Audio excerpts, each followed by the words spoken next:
Sports Nation. Hey, let's bring in another former Cougar, Kelly Poppinga, outstanding linebacker in his days at BYU, now the outside linebackers coach and special teams coach with the Cougars. Kelly, congratulations, first of all, on wrapping up spring ball. I hope you have some time off in the very near future. Yeah, no, we got a week off, so we're just kind of enjoying some downtime and just it's been good. Just get away for a little bit and relax and get your mind off of football for a little bit. Brian's got a smirk on his face. Here comes for a something. second. Well, he Coach K-Pop. That's our nickname for him, K-Pop. You didn't know that, huh, Spencer? I knew that. It's okay. It's okay if you didn't. I'm messing with you, K-Pop. I'm just smiling because you guys work so hard and I've been in the trenches with you guys and I was out there the other day in the booth with you and you're yelling and veins popping out scaring my little son, so it's fun and good to see that you guys are going to be on a little break, but kind of just give me your thoughts on your group, the linebackers and how you guys did this spring. Yeah, we were for sure a little thin with the number of scholarship guys that are coming in fall camp with Fred Warner and Tyler Cook and Troy Hines coming in the fall. So we were short scholarship number-wise. We had a bunch of walk-ons out there trying to, see if they could be somebody that could help us here in the future. But the guys that were there, I thought they worked really, really hard. And there was, a couple guys that stood out to me and were very impressive to me. Number one would be Bronson Kafusi. I thought he did a great job of kind of learning his role as an outside linebacker and was very impressed with how fast he picked things up and looked really, really good out there. And I think Cougar fans obviously are all going to be disappointed with the loss of, with Kyle Van Noy being a senior, but I don't think it's going to take long for them to see what kind of a player Bronson Kafusi is going to be out there. Now, he's going to be different than Kyle. I think Kyle has some strengths that Bronson doesn't have, and vice versa. Bronson does some things that Kyle didn't do well. And so I'm anxious to get Bronson out there and continuing to get him developed as an outside backer. And then Alani Fua, inside, he was there a lot of the time, but a lot of the time he actually had class during the springtime. He's a construction management major, and a lot of the classes are offered in the afternoon. And so he missed about half of spring ball just with class, but he was very impressive. And when those two were both out there at the same time, we just, as a defensive staff, were just fired up. You got 6'7" on one side and 6'5" on the other side, and those are some big long jokers right there that can rush off the edge and really wreak some havoc on the quarterback right there. Got basketball players playing football. I know. Kelly Poppinga, outside linebackers coach, special teams coordinator, and all Mountain West Conference linebacker in his days at BYU in 2006 and 2007, joining Spencer Linton and Brian Logan on BYU Sports Nation right now. I was just going to ask you about replacing the big three, Kyle Van Noy, Spencer Hadley, and Wani Unga, but you've already kind of alluded to that with Alani Fua and Bronson Kafusi stepping up. Of the linebacking crew, of the new guys that are coming in, who are you most excited to watch play football this fall, Kelly? Man, you know what? I'm just anxious to get them all there. And really, the one thing that we kind of lacked in the spring was just competition. Just because of the lack of, scholarship players that were there. And, Jordan Egbert, he's a great walk-on that came in and did some great things for us and made some huge strides, which I'm excited for. He'll help us provide some depth. And then, we had Kevin Bills, who's a scholarship guy that was hurt, and Michael Elisa, who we were looking at to play at that position, and he was hurt also, so really didn't have a chance to see those guys. But I'm just anxious to get Fred and Tyler and Troy, these young guys around Alani and Bronson, and to be able to push them. And, I don't want them to ever feel comfortable. And that's kind of was the issue this last year. Once we moved Spencer to inside linebacker, Spencer and Alani really didn't have anybody to push them depth-wise. That's one thing I'm very excited for this year is that there'll be some competition. There'll be some guys there to always create a little bit of uncomfortability Is that a word you can use right there? I don't know. Discomfort? I don't know. Uncomfortability. It's a word. If you want it to be a word, Coach, it's a word. So it's a word. Brian, you put that in the dictionary for me. Right. I got you. I'll do it. I'll hit up Webster soon. But really when a team is really, really good is you have great depth, and there's always guys that are pushing the starters to be better. And we just really didn't have that much last year at outside linebacker. And so, man, another guy, too, I'm forgetting about is Sai Tautu. Sai Tautu came into the beginning of spring and probably at one point was playing better than Bronson when Bronson was still trying to learn the outside backer stuff. He was very, very impressive to me.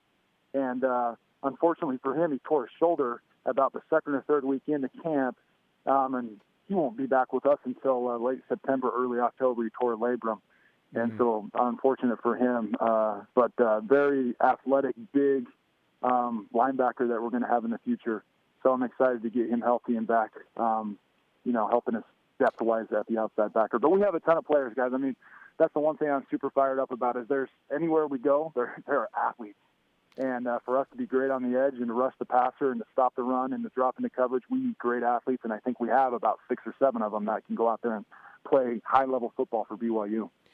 Coach, one thing that I am, super fired up, juiced, ecstatic, all that mixed together in a big melting pot is the new changes this year in the summertime. When I was playing, we couldn't have any interaction with the coaches. And so there's a lot of, players running practices. Practices weren't mandatory, so guys weren't showing up.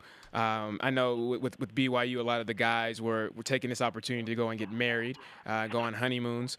So we really didn't have that team chemistry like we should and like we needed to go into to fall camp. The NCAA has now changed that rule and has allowed coaches to have that interaction and to have practices and for those practices to be mandatory.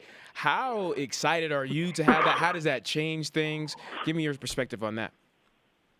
Yeah, you know what? It's kind of interesting because for BYU, it actually doesn't benefit us very much at all because of the spring and summer terms that we have, meaning that there will be some coaches around, but while we are in our spring semester, most people have that time off around the country. They, get their semester, their winter semester, spring semester, whatever you call it, they get that done at the beginning of May, and then they have the whole month of May basically off until June, and then they go hard for June and July. Well, we can't do that because of how the spring and summer works. And so most of our guys, they're going to go right back into class at the end of April, and that's when our spring semester starts. And so what happens there is you only get about, I think it's 8 or 9 weeks they give you where the coaches can be around, and we can make that mandatory. Mm-hmm. Well, during the month of May, we're out recruiting. And so while most teams are off, our team is working out for those 4 weeks, and us coaches are going to be out on the road recruiting. Well, recruiting rules say that there's 7 that can be out on the road recruiting and 3 can be in the office. So we will have 3 coaches in the office and be able to be at the workouts. But really, in my opinion, it's really not going to change much. The other rule behind that is you have to be enrolled in school to make it mandatory. So if the kid doesn't want to go to school, then it goes back to the same thing. That it's on them and it's voluntary. And so I think it will change. But I do think it's going to change. And I do think that it's going to help our program. And I think, really what it comes down to, the years when I was playing and the years since I've been coaching, the years where we've had the best leadership on the team, those are the years where we have the best attendance during summer workouts. And so really it goes down to the players holding each other accountable to make sure each guy is there in their position group, offensively, defensively, and as a team, to make sure they're there for the list, make sure they're there for the runs, make sure they're there for the PRPs. And really that's what it comes down to because, something that Coach Mendenhall says and something that I've learned from him is if it's mandated from a coach to a player, the players aren't going to be as bought in. But if the players are the ones that are mandating it and they're holding each other accountable to be there and to show up, and if they understand that this is going to make them better if they're there, then that's when you become a better team, and then that's when I think you see the results come, out on the field. Kelly Poppinga, outside linebackers coach, special teams coordinator on BYU Sports Nation with Spencer Linton and Brian Logan, who's stepping in for Jerem Jordan. Coach, you have a ton of speed coming in on special teams. I can't remember a time that there has been more raw, natural speed on a BYU football team. How do you plan to implement that and make a difference right away? Yeah, I think the guy that's immediately going to have an impact is going to be Blackman. And he is, an explosive player, originally signed to go to Oregon and I think was there for a year. But he is very, very good at punt returns.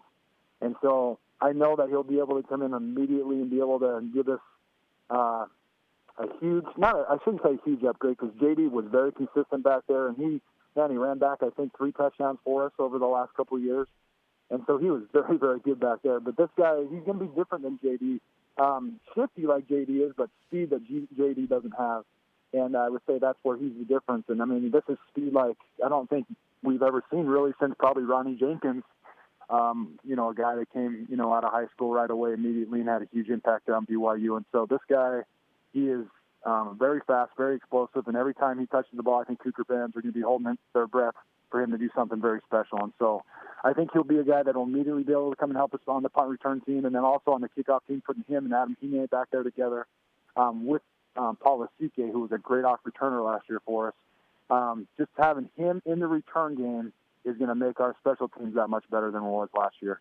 Kelly Poppinga, we appreciate the insight and the time. Sorry to cut into your mini vacation, but we wish you the best and enjoy the week. Good luck with recruiting, and thank you for creating the word uncomfortability. Yes. Thanks, Coach. Uncomfortability, yes. Remember that one next time I come on. Thanks, Kelly.